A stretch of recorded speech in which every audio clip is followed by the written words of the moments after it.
คือมี8ดวงนะครับถ้าปรุงแต่งให้เป็นโทสะก็จะมีอยู่2 ดวงด้วยกันถ้าปรุงแต่งให้เป็นโมหะโดยมีโมหะเป็นประธานมีโมหะนะครับก็จะมีจริงๆแล้วจิตกุศลจิตเนี่ยเขาจะมีโมหะอยู่ทุกดวงนะครับแต่ว่าโมหะเนี่ยเขาจะไม่ได้แสดงเขาจะไม่มีกำลังมากนะครับเมื่อมีโลภะเนี่ยประกอบกับโมหะเนี่ยโลภะจะกำลังมากกว่าเพราะฉะนั้นโมหะก็จะไม่ปรากฏถามว่าโมหะมีไหมในโลภะมูลจิต8นะโมหะมีอยู่นะครับแต่โมหะไม่มีกำลังนะครับโลภะมีกำลังมากกว่าเพราะฉะนั้นอาการแสดงออกต่างๆก็จะน้อมไปสู่ความเป็นความโลภความเป็นโลภะนะครับถ้าโมหะนะครับโมหะไปเกิดในโทสะมูลจิตนะครับไปเกิดในจิตประเภทที่เป็นโทสะนะโทสะก็มีกำลังมากกว่านะครับโมหะมีไหมในโทสะมูลจิตมีอยู่แต่ไม่ได้แสดงอะไรไม่ได้แสดงอาการอะไรเพียงแต่อยู่ประกอบอยู่ในโทสะมูลจิตเหมือนกับประกอบอยู่ในเหมือนประกอบอยู่ในโลภะมูลจิตแต่เมื่อโลภะมูลจิตและโทสะมูลจิตไม่เข้าประกอบในจิตนั้นจิตนั้นจะเหลือเฉพาะในส่วนที่เป็นโมหะนะครับตอนนั้นแหละก็จะมีโมหะที่มีกำลังก็จะปรากฏออกมานะครับก็จะปรากฏออกมามีอยู่2 ดวงนะครับ2 ดวงนั้นนะครับก็จะปรากฏชัดด้วยความเขาเรียกว่าเป็นวิจิกิจฉานะครับสัมปยุตก็คือจิตที่เป็นโมหะแต่มีความลังเลสงสัยนะครับไม่ปักใจเชื่อนะครับลังเลสงสัยในเรื่องของพระพุทธเจ้านะครับคุณของพระพุทธเจ้าเนี่ยเขาบอกว่า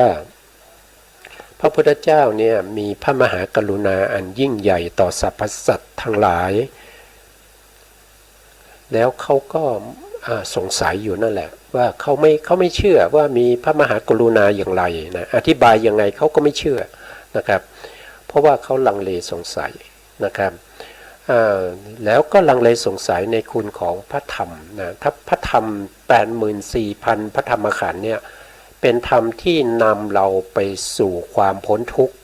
นะครับนำเราไปสู่ความพ้นทุกข์ที่พระพุทธองค์ทรงแสดงไว้ทั้งหมดทุกสูตรเนี่ยมีผู้ที่สามารถจะมีดวงตาเห็นธรรมก็คือได้เป็นโสดาบันนะครับได้เป็นสกทาคามีได้เป็นอนาคามีแล้วมีผู้ที่ตรัสรู้ตามพระพุทธองค์ที่ได้เป็นพระอรหันต์ก็มีมากมายนะครับมีทุกสุดนะครับมีทุกสุดเลยที่เป็นธรรมที่นำออกจากทุกข์นะครับนำออกจากทุกข์นะครับ 84,000 พระธรรมขันธ์เขาก็ยังสงสัย เพราะว่าอะไรก็เพราะว่าเขาเป็นปุถุชนเหมือนกับเราเหมือนกันแต่มนุษย์ที่เป็นปุถุชนเนี่ย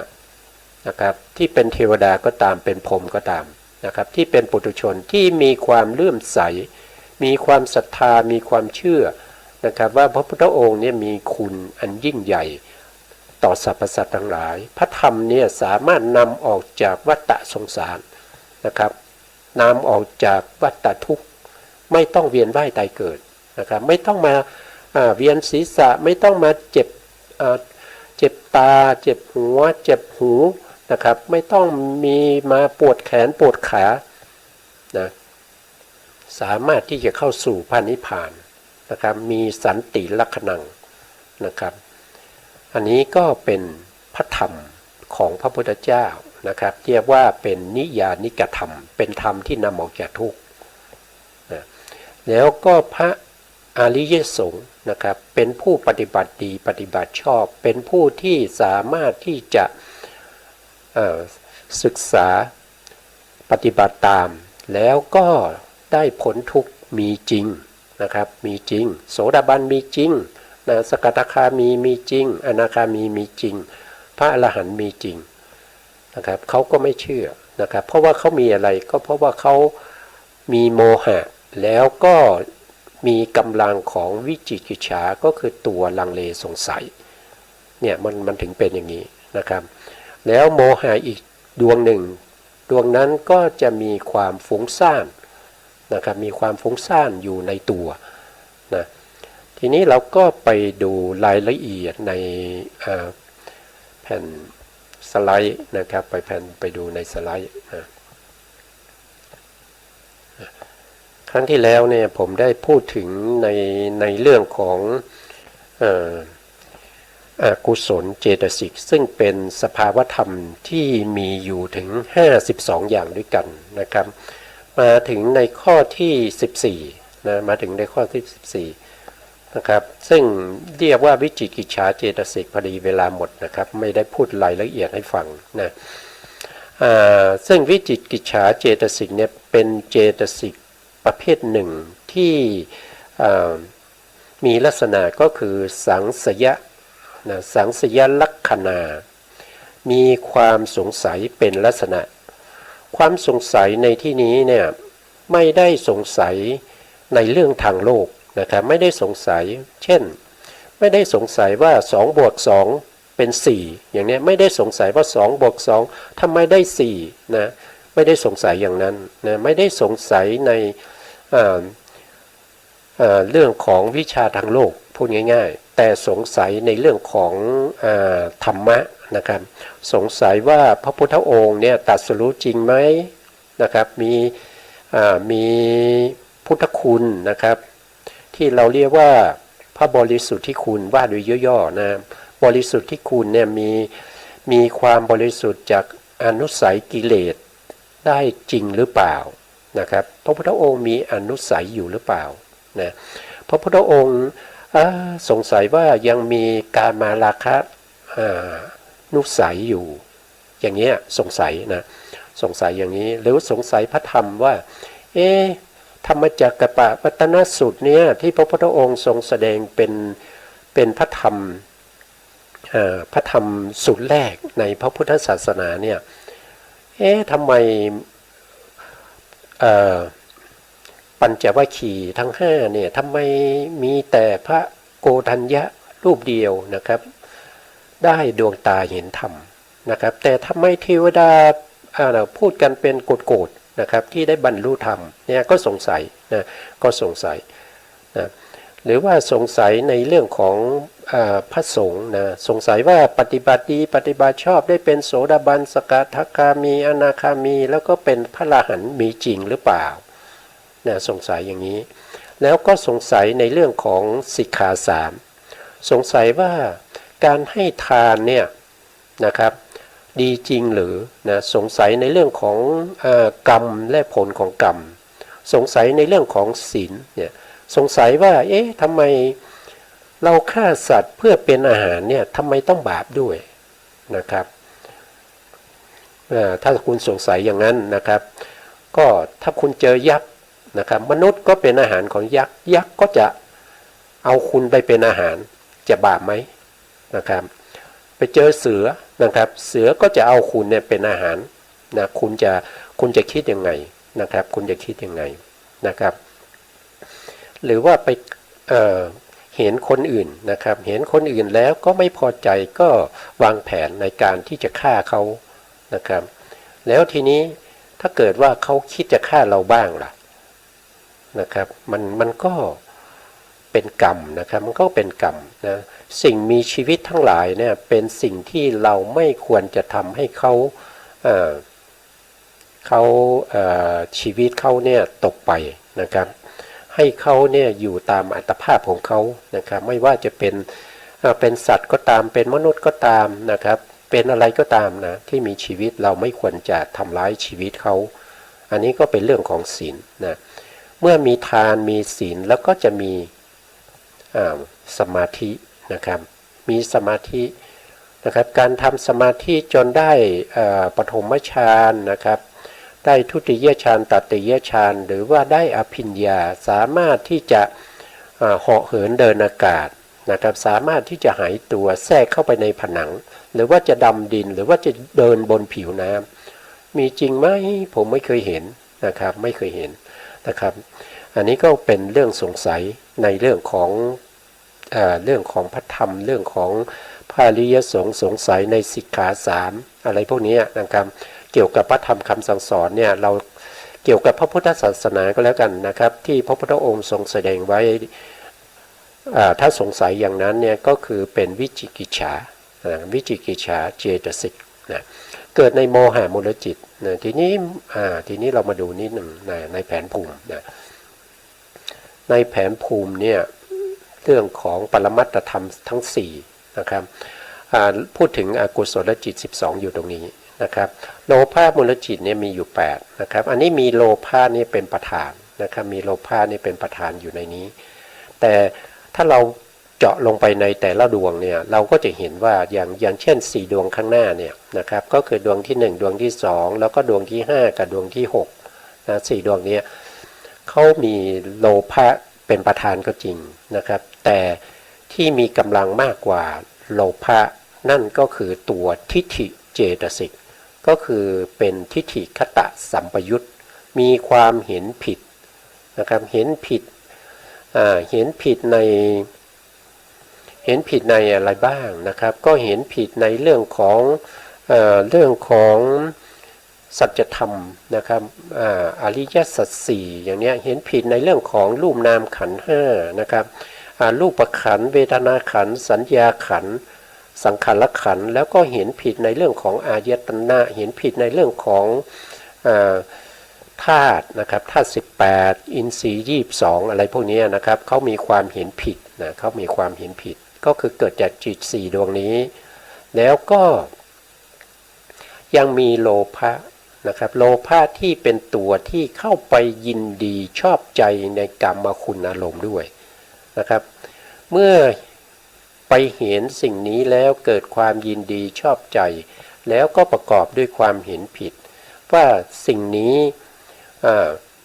เป็นสิ่งที่เราชอบใจนะครับเพราะฉะนั้นสิ่งนี้เป็นของเรานะครับสิ่งนี้เป็นของเรานะครับไม่ได้คิดว่าสิ่งพวกนี้เป็นสภาวธรรมนะครับการเห็นเป็นผลของกรรมนะครับไม่รู้นะไม่รู้มีความเห็นผิดอย่างนั้นนะครับประกอบด้วยโลภะ4ดวงข้างหลังนี้ไม่ได้ประกอบด้วยทิฏฐินะครับไม่ได้ประกอบด้วยทิฏฐินะแต่ยังมีโลภะนะครับมีความยินดีนะยินดีในอะไรยินดีในเรื่องของภพภูมิในเรื่องของฌานยินดีในปฐมฌานทุติยฌานตติยฌานอะไรพวกนี้นะครับมีความยินดีในภพชาติพวกนี้แล้วนี่เป็นโทสะนะครับนี่เป็นโทสะก็มี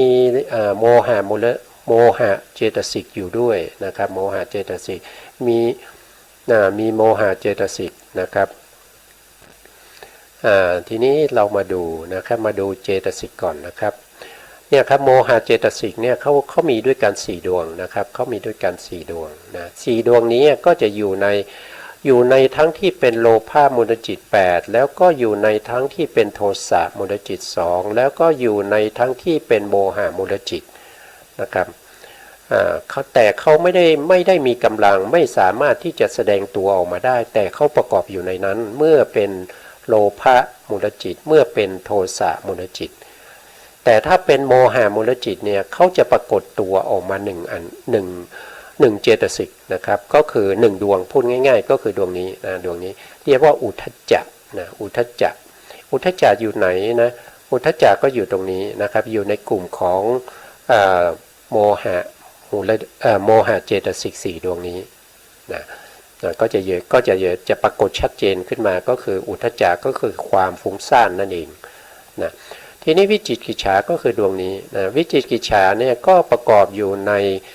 โมหะมูลจิตเหมือนกันนะครับก็อยู่ในดวงที่1ดวงนี้นะอยู่ในโมหะมูลจิตนะถ้าว่าโดยลักษณะนะครับเราก็มาดูพูดถึงอุทธัจจะในผมได้พูดไปแล้วนะผมได้พูดไปแล้วถึงลักษณะของอุทธัจจะนะครับทีนี้ก็เหลือเฉพาะในอกุศลนี้ก็จะเหลือเฉพาะในส่วนที่เป็นวิจิกิจฉานะครับวิจิกิจฉาทีนี้เรามาดู ในวิจิกิจฉาก็คือข้อที่14นะครับข้อที่14มีความสงสัยเป็นลักษณะนะครับลักษณะของวิจิกิจฉาแต่ถ้าเราไปดูในเรื่องของเจตสิกสังคหะนะครับในหนังสือคู่มือของอภิธรรมโชติกะวิทยาลัยนะครับเราก็จะเห็นว่าวิจิกิจฉาเจตสิกนะวิจิกิจฉาเจตสิกธรรมชาติที่มีความสงสัยนะไม่ตกลงใจคือวิพากษ์วิจารณ์ในคุณของพระพุทธพระธรรมพระสงฆ์เป็นต้นนะครับท่านก็ให้ความหมายไว้อย่างนี้นะครับในหนังสือหลักสูตรของอภิธรรมโชติกะนะครับอันนี้ก็เป็นลักษณะเหมือนกันนะครับต่อไปก็จะไปในสไลด์ต่อไปนะครับในสไลด์ต่อไปก็จะพูดถึงโสภณเจตสิกนะครับโสภณเจตสิกนี้ก็คือจะประกอบกับจิตพูดง่ายๆว่าเข้าไปประกอบกับจิตดวงไหนก็จะทำให้จิตนั้นเป็นบุญนะครับเป็นบุญนะครับเป็นบุญเป็นกุศลเป็นวิบากเป็นกิริยานะครับเป็นกิริยาจิตนะครับเราดูสไลด์แผนภูมิสักเล็กน้อยนะตรงนี้ครับอันนี้คือโสภณเจตสิก25พวกนี้เป็นโสภณเจตสิก25นะครับพวกนี้นะแต่ไปประกอบอยู่ในจิตประเภทไหนก็คือไปประกอบอยู่ในจิตประเภทที่เป็นพวกวิบากนะแต่อกุศลวิบากนี้ไม่มีนะไม่มีนะตรงนี้นี่จะประกอบเฉพาะเจตสิกที่เป็นอัญญสมานาเจตสิกอัญญสมานาเจตสิกได้พูดไปแล้วก็คือตรงนี้อัญญสมานาเจตสิก13ดวงนี้นะครับประกอบอยู่ที่อยู่ในจิตพูดง่ายๆอยู่ในจิตทั้งหมดนั่นแหละนะครับอยู่ในจิตทั้งหมดเลยนะครับแต่จิตอื่นๆเนี่ยเขาจะมีเจตสิกที่เป็นอกุศลมาประกอบก็จะเรียกว่าอากุศลจิตถ้าเป็นโสภณเจตสิกมาประกอบก็จะเรียกว่าจะมีคำว่าโสภณะนะครับมีคำว่าโสภณะอย่างเช่นกามาวจรโสภณจิต24นะครับก็คือมหากุศลมหาวิบากมหากิริยาพวกนี้นะครับแต่เดิมจิตเป็นอะไรจิตไม่มีอะไรประกอบก็จะเป็นแต่สภาวะที่ผ่องใสนะที่ผ่องใสนะผ่องใสไม่มีบาปไม่มีบุญไม่มีกิริยาไม่เป็นวิบากนะครับเป็นแต่สภาวะของจิตมีลักษณะน้อมไปสู่อารมณ์อย่างเดียวนะแต่ถ้าว่าโดยสภาวะธรรมที่จะเกิดขึ้นโดยธรรมชาติแล้วจิตจะเกิดขึ้นเองไม่ได้เวลาจิตจะเกิดขึ้นจะต้องมีเจตสิกประกอบก็เช่นเดียวกับเจตสิกจะเกิดขึ้นเองก็ไม่ได้ต้องไปเกิดในจิตนะครับต้องประกอบอยู่ในจิตถึงจะเกิดขึ้นได้นะเพราะฉะนั้นก็จะแยกเจตสิกออกเป็น3ส่วนนะเจตสิกนี้จะมีอยู่3ส่วนนะครับส่วนที่1ก็คืออัญญสมานาเจตสิกเป็นเจตสิกประเภทที่ประกอบกับจิตได้ทุกดวงนะครับในสภาพจิตตาแถวแรกนี่นะครับประกอบกับจิตทุกดวงเลยได้121ดวงเขาจะประกอบนะแถวที่2เป็นปกิณณกะนะครับเป็นปกิณณกะเจตสิกมีอยู่6ดวงด้วยกัน6ดวงนี้ก็จะประกอบกับจิต121แต่ไม่ได้ประกอบทุกดวงกระจัดกระจายไปในจิต121ดวงนั้นประกอบบ้างไม่ประกอบบ้างนะครับจึงได้ชื่อว่าปกิณณกะนะครับปกิณณกะเรียรายทั่วไปกระจัดกระจายไปในจิตนะครับอันนี้ก็เป็นเจตสิกที่ประกอบทั้งประเภทที่เป็นอกุศลง่ายๆอกุศลก็ได้เป็นกุศลก็ได้นะครับอันนี้เรียกว่าเป็นเจตสิกที่เป็นกลางๆนะครับสามารถเข้ากับอกุศลเจตสิกก็ได้เข้ากับโสภณะนะครับโสภณเจตสิก25ก็ได้เราเรียกว่าเป็นอัญญสมานาเจตสิกนะครับเขาประกอบได้ทั้งที่เป็นอกุศลและก็เป็นกุศลนะครับส่วนอกุศลเจตสิก14เนี่ยจะต้องประกอบอยู่กับอกุศลเท่านั้นนะครับจะมาประกอบกับกุศลไม่ได้ นะครับมาประกอบกับโสภณเจตสิกไม่ได้แล้วก็โสภณเจตสิกก็ไม่สามารถที่จะไปประกอบกับอกุศลเจตสิกนะครับมันต้องแยกกันอันนี้ต้องแยกกันเลยนะครับอกุศลเจตสิกก็ประกอบเฉพาะในอกุศลอย่างเดียวนะโสภณเจตสิกก็จะประกอบเฉพาะในจิตที่เป็นโสภณะเท่านั้นนะครับเจตสิกมี3กลุ่มนะครับมี3กลุ่มก็คือประกอบเรียลายทั่วไปและประกอบทุกดวงนี้เรียกว่าเป็นอัญญสมณะเจตสิกนะประกอบเฉพาะในอกุศลจิต12ก็จะเรียกว่าอากุศลเจตสิก14นะที่เราศึกษาไปแล้วนะแล้วก็โสภณเจตสิก25นะครับ25ดวงนี้จะประกอบกับจิตที่เป็นโสภณะเท่านั้นตอนนี้เรากำลังอยู่ในช่วงที่พูดถึงในเรื่องของโสภณเจตสิก25นะครับดวงแรกก็คือศรัทธานะครับเรามาดูก่อนว่าอยู่ตรงไหนนะดวงแรกคือศรัทธานะครับศรัทธานี้จะอยู่ในเจตสิกประเภทที่เราเรียกว่าเป็นสาธารณะนะโสภณสาธารณะเจตสิก19นะครับสีเหลืองพวกนี้นะครับสีเหลืองพวกนี้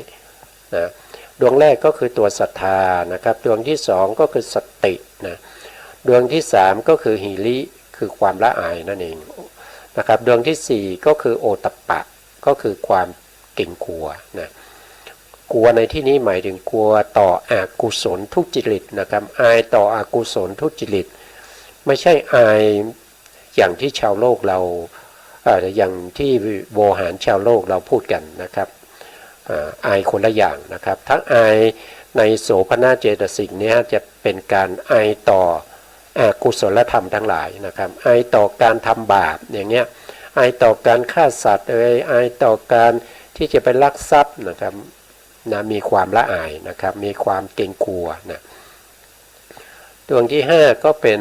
อโลภะนะอโลภะนี้ก็คือได้แก่ความไม่โลภนะซึ่งเป็นตรงข้ามกับตัวโลภะดวงนี้นะครับเป็นตรงข้ามกันนะครับเป็นตรงข้ามกัน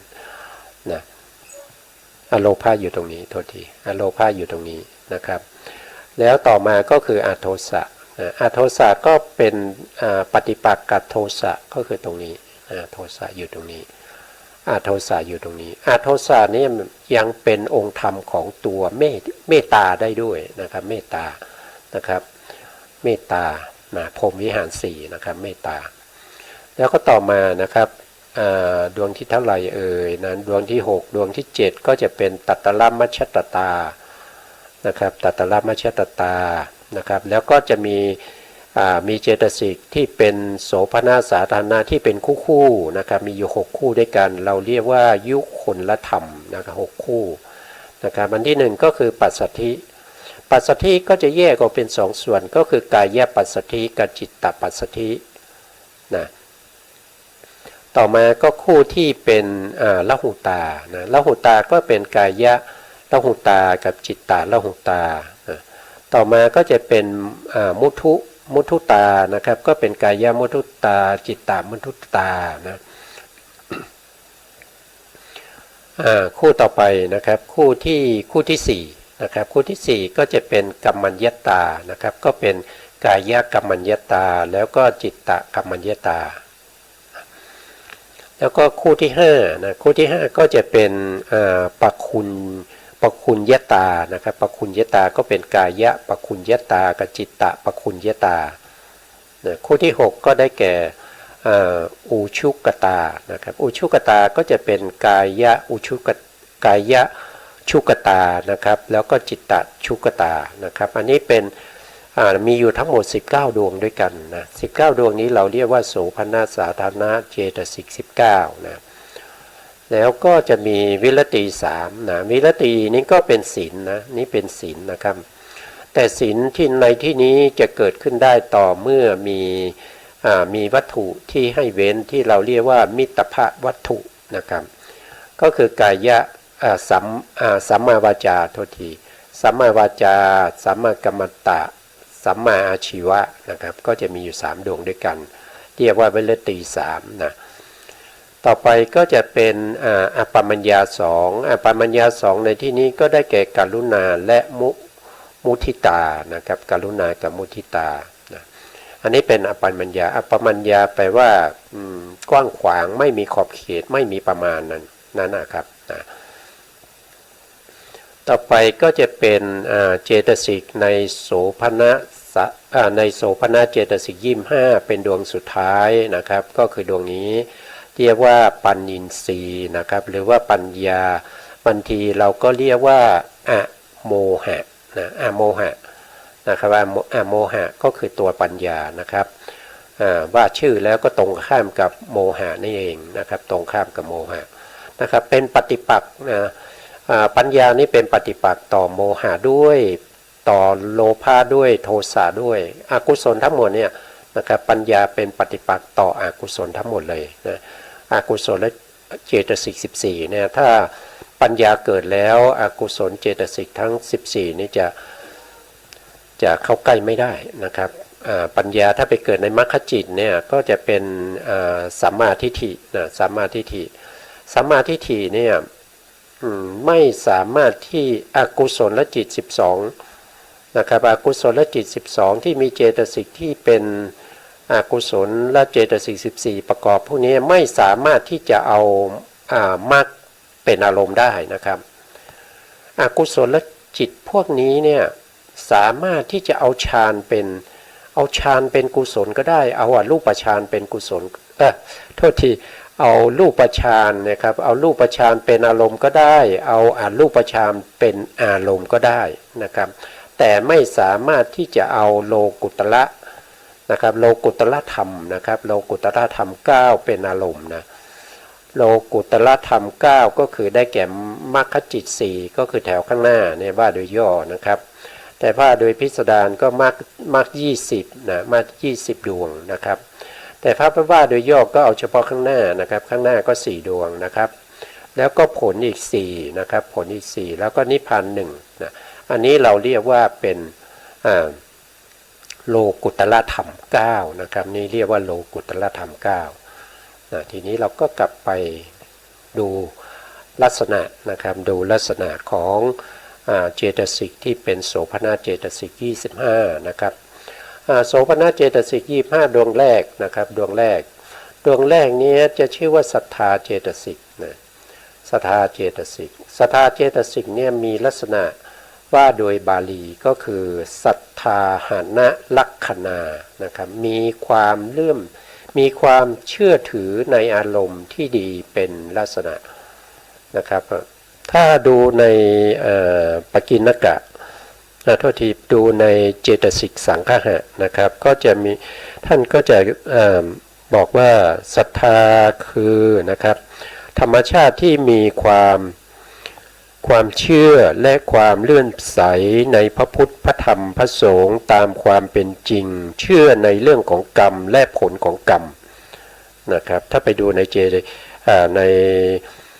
ในปริเฉดที่2ในเจตสิกสังคหะก็จะกว้างขวางกว่านะครับก็ถือง่ายๆว่าศรัทธาก็คือความเลื่อมใสนะเลื่อมใสความเชื่อนะครับในเรื่องของกรรมและผลของกรรมเชื่อในเรื่องของพระพุทธเจ้าพระธรรมเจ้าพระสังฆเจ้านะครับนะอันนี้ก็คือความศรัทธานะครับนอกจากศรัทธาที่เป็นโดยทั่วไปนะครับศรัทธานี้ยังสามารถที่จะเป็นอินทรีย์ได้ด้วยนะครับอินทรีย์ได้ด้วยสัจจินทรีย์นะครับศรัทธานี่มันมีลักษณะของความผ่องใสเลื่อมใสนะผ่องใสเลื่อมใสในกรรมและผลของกรรมนะในพระพุทธพระธรรมพระสงฆ์นะครับเพราะฉะนั้นศรัทธาตัวนี้สามารถเป็นอินทรีย์ได้นะครับเวลาที่เราฟังธรรมเนี่ยนะเราฟังธรรมเนี่ยเราสามารถที่จะเช็คตัวเราได้นะครับว่าเราฟังธรรมแล้วเราเกิดความรู้ความเข้าใจมากน้อยแค่ไหนก็ดูจากความเลื่อมใสนะครับของจิตนะความเลื่อมใสความผ่องใสของจิตนะครับซึ่งความเลื่อมใสความผ่องใสนั้นก็คือตัวศรัทธานะครับตัวศรัทธาเป็นตัวที่ทำให้เราเนี่ยเกิดความ เกิดความยินดีคือยินดีที่เรียกว่าเป็นตัวฉันทะนะครับตัวฉันทะที่ประกอบอยู่ในจิตที่เป็นโสภณะนะครับมีความปรารถนานะครับในการที่จะฟังในการที่จะพยายามทำความเข้าใจให้เกิดความเชื่อความเลื่อมใสนะแล้วก็ศรัทธานี้นอกจากนั้นนะครับตัวศรัทธานี้ยังเป็นเหตุเป็นปัจจัยให้เราได้ฟังธรรมด้วยนะถ้าเราไม่มีความศรัทธาไม่มีความเชื่อถือในอารมณ์เนี่ยเราก็จะไม่อยากฟังนะไม่อยากฟังเมื่อเราไม่อยากฟังเนี่ยข้อมูลเกี่ยวกับในเรื่องของคุณงามความดีในเรื่องของพระพุทธศาสนาเราก็จะไม่มีนะเมื่อเราไม่มีเนี่ยเวลาที่เราประสบพบเจอกับอารมณ์ต่างๆเนี่ยจิตใจของเราเนี่ยมันจะน้อมไปสู่ในเรื่องของอกุศลนะน้อมไปสู่ในบาปนะน้อมไปสู่ในสิ่งที่ไม่ดีทั้งหลายนะแต่ถ้าเรามีข้อมูลเราได้ฟังธรรมนะเรามีศรัทธานะเวลาเราไปประสบกับอารมณ์ต่างๆเนี่ยเราก็จะมีโยนิโสมนสิการให้จิตของเรานะครับที่เป็นชวนะชวนะที่เกิดขึ้นนะครับเป็นกุศลนะเป็นกุศลได้นะครับอันนี้ก็คือความศรัทธานะเป็นเหตุเป็นปัจจัยให้เราได้ฟังธรรมหรือว่าฟังธรรมแล้วก็จะเพิ่มศรัทธาให้เราได้มีศรัทธาที่น้อยๆให้มากขึ้นนะครับจากศรัทธาที่เป็นศรัทธาธรรมดาก็จะเป็นสัตทินรีย์ก็สามารถเป็นอินทรีย์ได้ด้วยนะครับก็คือสัตทินรีย์นั่นเองนะต่อไปนะครับต่อไปเจตสิกดวงที่สองเนี่ยก็ชื่อว่าสติเจตสิกนะครับสติเจตสิกก็มีลักษณะอปิลาปานะลักขณามีความระลึกได้ในอารมณ์หนึ่งๆคือมีความไม่ประมาทเป็นลักษณะท่านบอกว่าอย่างนั้นนะแต่ถ้าเราดูในเจตสิกสังคหะนะครับสตินะสติเจตสิกก็คือธรรมชาติที่มีความระลึกในอารมณ์ที่เกี่ยวกับกุศลธรรมมีคุณของพระพุทธพระธรรมพระสงฆ์เป็นต้นนะครับถ้าเราไปดูในเรื่องของถ้าเราศึกษาในเรื่องของมิลินทปัญหานะครับเราก็จะเห็นว่าสติเนี่ยมีลักษณะไม่หลงไม่ลืมนะครับแม้คำพูดที่เราได้พูดไว้นานแล้วหรือว่าการกระทำที่เราได้ทำไว้นานแล้วก็ตามนะครับเราจะไม่หลงไม่ลืมนะครับยังจำได้เสมอนั่นคือตัวสตินะนั่นคือตัวสตินะแล้วก็สติก็จะประกอบเฉพาะในส่วนที่เป็นจิตที่เป็นโสภณะเท่านั้นสติจะไม่ไปประกอบอยู่ในอกุศลจิตนะครับไม่ไปประกอบอยู่ในอกุศลจิต12นะครับต่อไปนะครับต่อไปในเจตสิกดวงที่3นะครับดวงที่3ก็คือหีริหีริเจตสิกนะครับว่าโดยบาลีนะครับปาปะโชติคุชนะลักขณานะครับมีความเกลียดต่อบาปเป็นลักษณะนะครับเกลียดนะครับเกลียดก็คืออะไรนะก็คือความไม่อยากยุ่งด้วย นะครับความเกลียดมากนะครับแต่ถ้าเราไปดูในเจตสิกสังคหะนะครับหิริธรรมชาติที่มีความเกลียดและละอายต่อการงานอันเป็นทุจริตนะครับอันเป็นทุจริตนะครับก็คือในส่วนที่ทุจริตนี้ก็ว่าโดยปกติก็จะมีอยู่3อย่างนะครับก็คือกายทุจริตนะวจีทุจริตแล้วก็มโนทุจริตนะมโนทุจริตมีอยู่3อย่างนะครับหิรินี่ก็เขามีความละอายนะเขามีความละอายต่อทุจริตเหล่านี้นะครับไม่กล้าทำนะไม างทีก็ละอายว่าอย่างเช่นยกตัวอย่างเช่นผมนะผมนะผมเนี่ยเขาก็ว่าโดยเพื่อนฝูงนะครับว่าโดยบุคคลผู้ใกล้ชิดเนี่ยเขาก็รู้ว่าผมเป็นอาจารย์สอนพระอภิธรรมอยู่นะครับเวลาไปที่ไหนก็ตามนะครับผมจะหัวเราะดังๆหรือว่าจะไปร้องเพลงหรือว่าอะไรพวกนี้ผมก็มีความรู้สึกว่ามีความละอายนะครับละอายอะไรละอายว่าคนอื่นนะครับไม่ใช่ละอายในละอายนี่มันอยู่ในใจนะครับละอายนะครับละอายไม่กล้าร้องนะครับไม่กล้าไปร้องเพลงในที่สาธารณะไม่กล้าร้องเพลงแม้กระทั่งอยู่ที่บ้านนะครับเพราะว่าเราเป็นอาจารย์สอนพระอภิธรรมนะครับเพราะฉะนั้นก็เลยมีความละอายอยู่นะครับละอายในการที่จะร้องเพลงบ้างละอายในการที่จะฆ่าสัตว์เล็กๆน้อยๆตบยุงอย่างเงี้ยนะครับ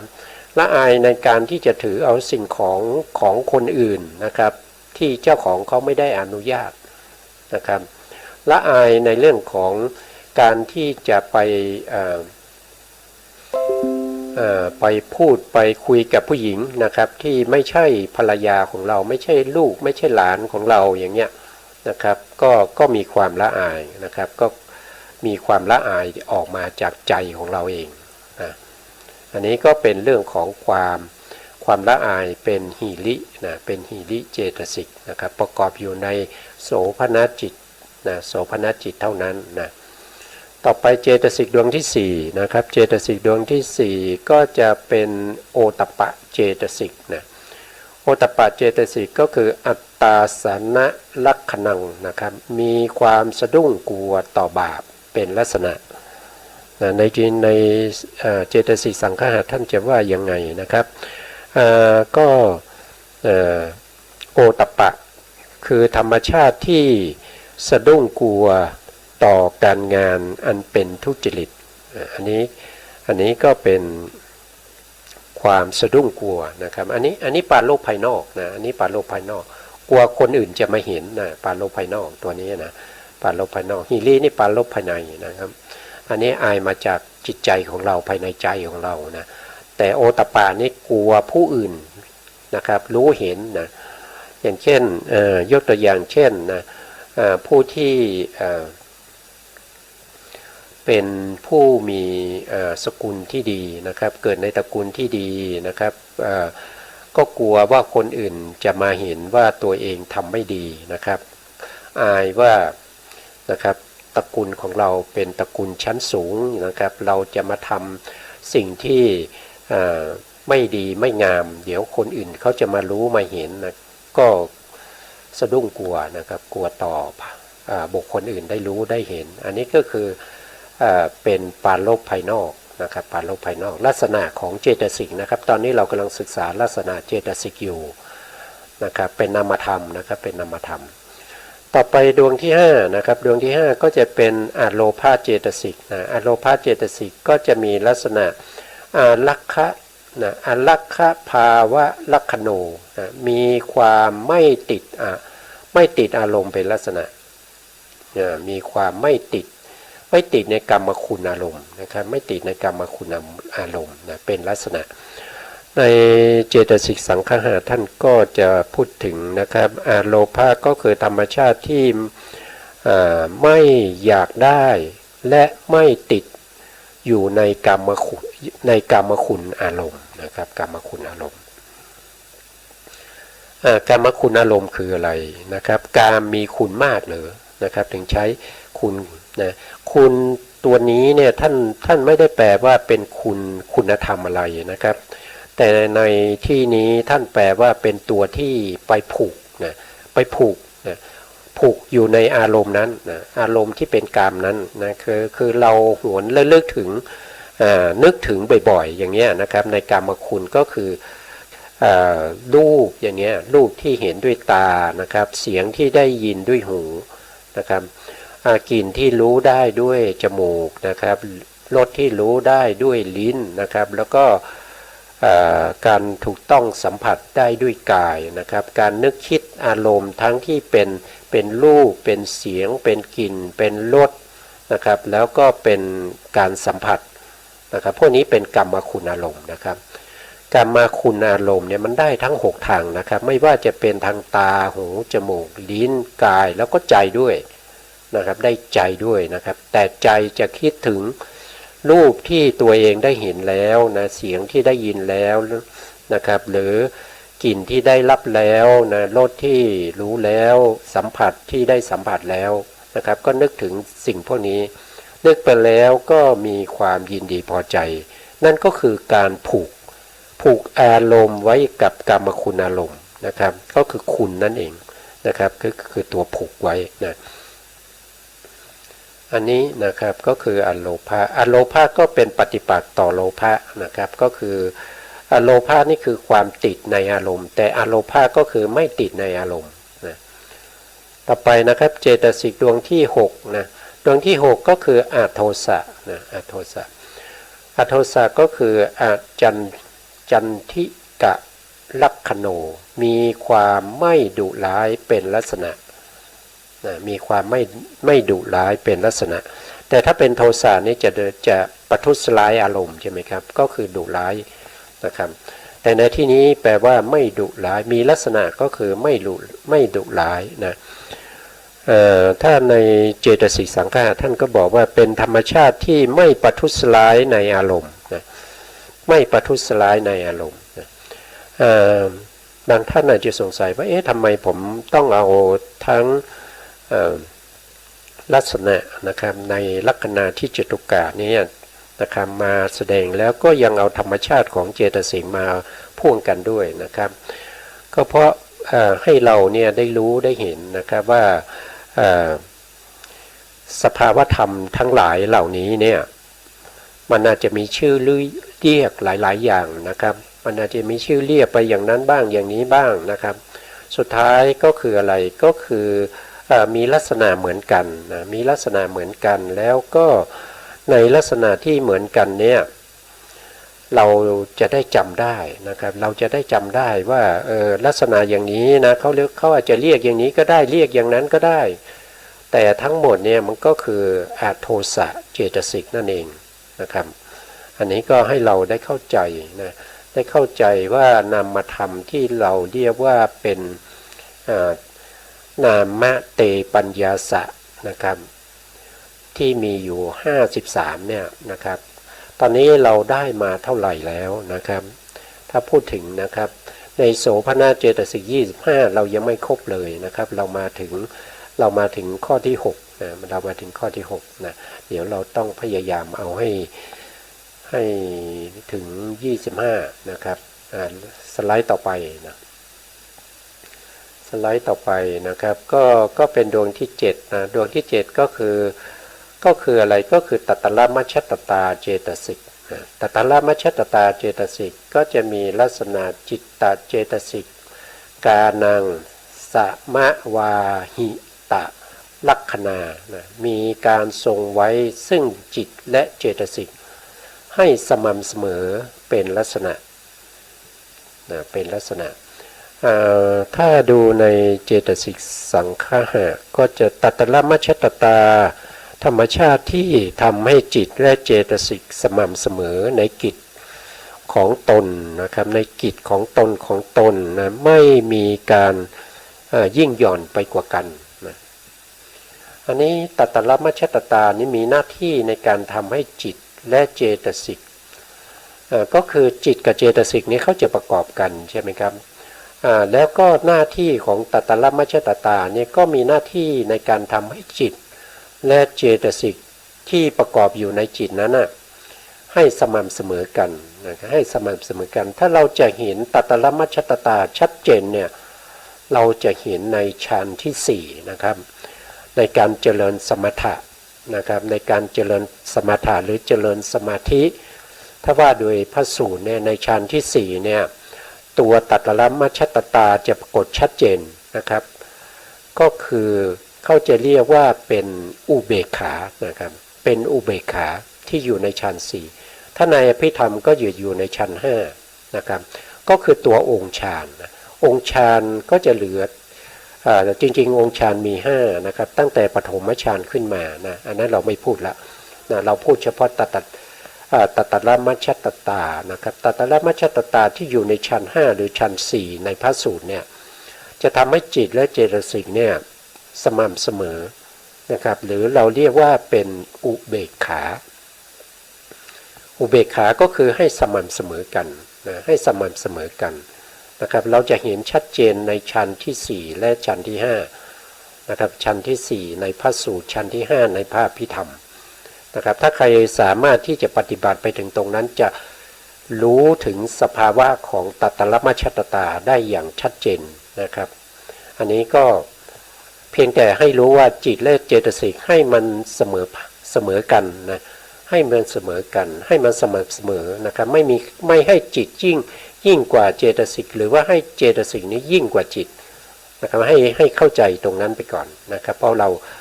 หรือว่าบางท่านอาจจะได้ถึงชั้น5แล้วไม่รู้นะถ้าได้ถึงชั้น5แล้วท่านจะเข้าใจเองนะครับ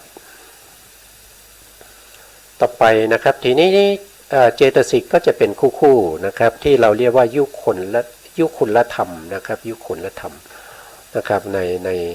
ในส่วนนี้ในส่วนนี้เนี่ยในส่วนนี้นะครับยุคุณธรรมนะครับจะมีอยู่6คู่นะครับ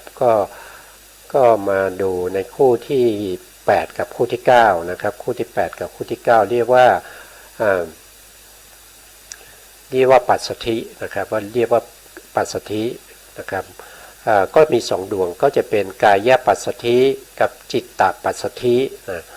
กายปัสสัทธินี่ก็คือได้แก่เจตสิกขันธ์3นะครับปัสสัทธิก็คืออะไรก็คือความสงบนะครับความสงบท่านบอกความสงบนะถ้าบาลีก็จะเป็นกายจิตตานังนะกายจิตตานังทัลละทะวุปะสมะลักขณามีการทำให้เจตสิกขันธ์3นะครับและทำให้จิตสงบทำให้จิตสงบไม่เล่าร้อนเป็นลักษณะไม่เล่าร้อนเป็นลักษณะนะถ้าเรามาดูในเจตสิกสังคหะก็คือในเจตสิกสังคหะเนี่ยท่านจะแยกนะครับท่านไม่เอารวมกันนะท่านก็จะแยกเป็นกายปัสสัทธิก็คือธรรมชาติที่ทำให้กายปัสสัทธิธรรมชาติที่เป็นความสงบของเจตสิกขันธ์3ในการงานอันเป็นกุศลนะในถ้าเป็นจิตตปัสสัทธิก็คือธรรมชาติที่เป็นความสงบของจิตในการงานอันเป็นกุศลนะต่างกันเฉพาะจิตและก็เจตสิกเท่านั้นเองนะครับเจตสิกขันธ์3ท่านสงสัยหรือเปล่าครับคืออะไรนะเจตสิกขันธ์3นะครับเจตสิกขันธ์3เนี่ยจริงเจตสิกขันธ์3ก็คือ1ก็คือเวทนาขันธ์นะเวทนาขันธ์2ก็คือสัญญาขันธ์นะสัญญาขันธ์3ก็คือสังขารขันธ์นะเจตสิกที่เหลืออยู่50นะครับเราเรียกว่าเป็นสังขารขันธ์นะครับเป็นสังขารขันธ์นะครับก็คือเว้นเวทนากับสัญญานั่นเองนะครับเพราะฉะนั้นเจตสิกเนี่ยจะมีถ้าว่าโดยขันธ์เนี่ยเขาจะได้3ขันธ์นะก็คือเวทนาขันธ์สัญญาขันธ์แล้วก็สังขารขันธ์อันนี้ก็เป็นขันธ์3นะก็เป็นเจตสิกขันธ์3ตรงนี้นะคู่ต่อไปนะครับก็จะเป็นละหุตานะละหุตาก็คือกายจิตตะคัลลุภาวะอุปะสมะลักขณามีการทำให้เจตสิกขันธ์3แล้วก็จิตสงบจากความหนักนะครับเป็นลักษณะถ้าไปดูในเจตสิกสังคหะก็คือกายละหุตาก็คือธรรมชาติที่เป็นความเบาของเจตสิกขันธ์3นะจิตตะละหุตาก็คือธรรมชาติที่เป็นความเบาของจิตนะ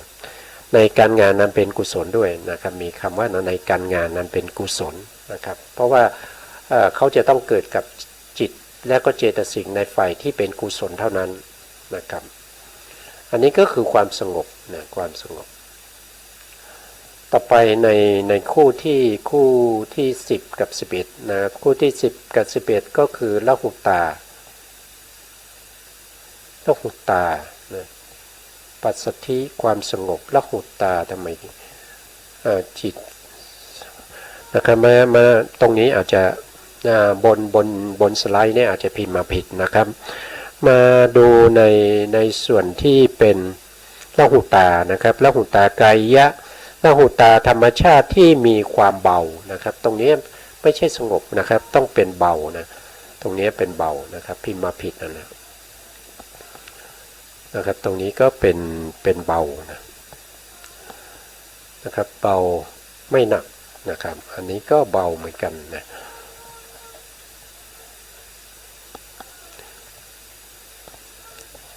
ะครับก็คือนี่คือความยังไงเดี๋ยวนะครับอันนี้กายปัสสัทธิก็คือความสงบละหุตาก็คือความเบาก็คือตัวนี้คือความเบานะตอนนี้เราถึงในส่วนที่เป็นมุทุตานะครับมุทุตาคือความอ่อนนะครับความอ่อนก็คือความอ่อนของจิตนะครับตรงนี้ก็คือเขาเรียกว่าอ่อนนะครับอ่อนก็พิมพ์มาผิดนะพิมพ์มาอาจจะก๊อปปี้มานะครับก็ในส่วนที่เป็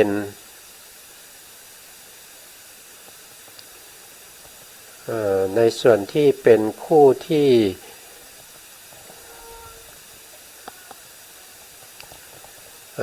มีปัญหาอีกแล้วเปิดนานแล้วเป็นอย่างนี้ทุกทีนะครับก็ไม่เป็นไรครับเพราะว่าเวลาใกล้จะหมดแล้วนะครับเวลาใกล้จะหมดแล้วเพราะฉะนั้นเราก็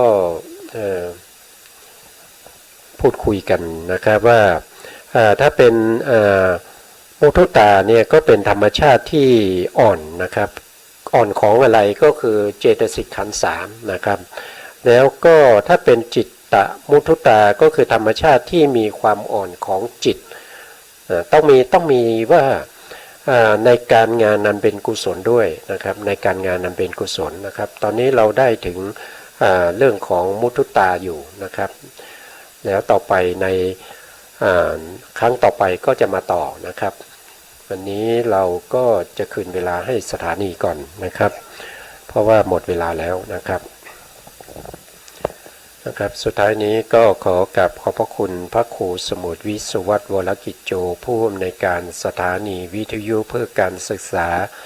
พระพุทธศาสนาและวัฒนธรรมขึ้นFM 104.5 เมกะเฮิรตซ์วัดไผ่หินจังหวัดเชียงใหม่นะครับแล้วก็ขอกราบขอบพระคุณพระครูปริยัติยานุศาสตร์แล้วก็ขอบคุณท่านผู้ฟังและผู้ชมทุกท่านที่ติดตามในรายการพระไตรปิฎกลอยฟ้าในเนื้อหาของพระอภิธรรมนะครับแล้วก็ขอให้ท่านผู้ฟังมีแต่ความสุขกายสุขใจนะครับแล้วก็ให้ได้ดวงตาเห็นธรรมในเร็วๆนี้ครับผมวันนี้เวลาหมดลาไปก่อนครับสวัสดีครับ